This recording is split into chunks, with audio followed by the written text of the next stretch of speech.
আরে দোস্ত, পশুপালক ভাই বলছে এই গাইটি খাওয়া দাওয়া বন্ধ করে দিয়েছে, দুধ দিচ্ছে না এবং আগের দিন মাঠে রোদ্দুরে বাঁধা ছিল, নিয়ে এসে স্নান করিয়েছে।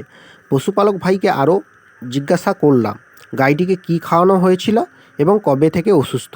সব কিছু শুনে প্রাথমিকভাবে মনে হলো গাইটির গায়ে জ্বর আছে। থার্মোমিটার দিয়ে চেক আপ করার পর দেখলাম টেম্পারেচার 104.3 ডিগ্রি ফারেনহাইট এসেছে। দেখার পর গাইটিকে আরও ভালো করে দেখে নিচ্ছি, ডিহাইড্রেশন আছে কি না, অন্যান্য কোনো সমস্যা আছে কি না, সেগুলো আমি ভালো করে দেখে নিচ্ছি।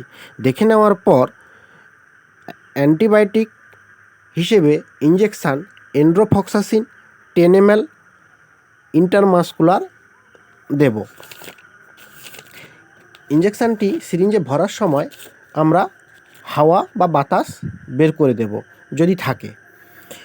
ইন্টারমাসকুলার ইঞ্জেকশান দেওয়ার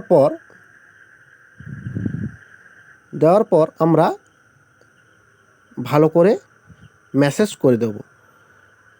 ম্যাসেজ করে দেওয়ার পর সিরিঞ্জটি আমরা ভালো করে ধুয়ে পরিষ্কার করে নেব পরের ইঞ্জেকশান দেওয়ার জন্য। এরপরে যে ইঞ্জেকশানটি দেওয়া হবে সেটি হলো ক্লোরোফেনিরামিন ম্যালেট, এটিও 10 ml। সিরিঞ্জের মধ্যে হাওয়াটি বের করে নেব, বের করে আমি ইন্টারমাসকুলার ইঞ্জেকশান দেব। দেওয়ার পর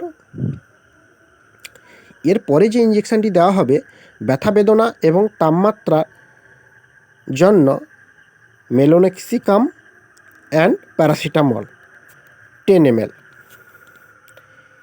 ইন্টারমাসকুলার দেব। দেওয়ার পর গাইটিকে খাওয়ানোর জন্য আমি বি কমপ্লেক্স ভিটামিন সিরাপ লিখে দেব।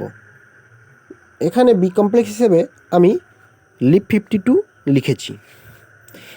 এইভাবে 2 থেকে 3 দিন ট্রিটমেন্ট করলে গাইটি সুস্থ হয়ে যাবে। তবে বন্ধুরা, জ্বর অবস্থায় যদি ডিহাইড্রেশনে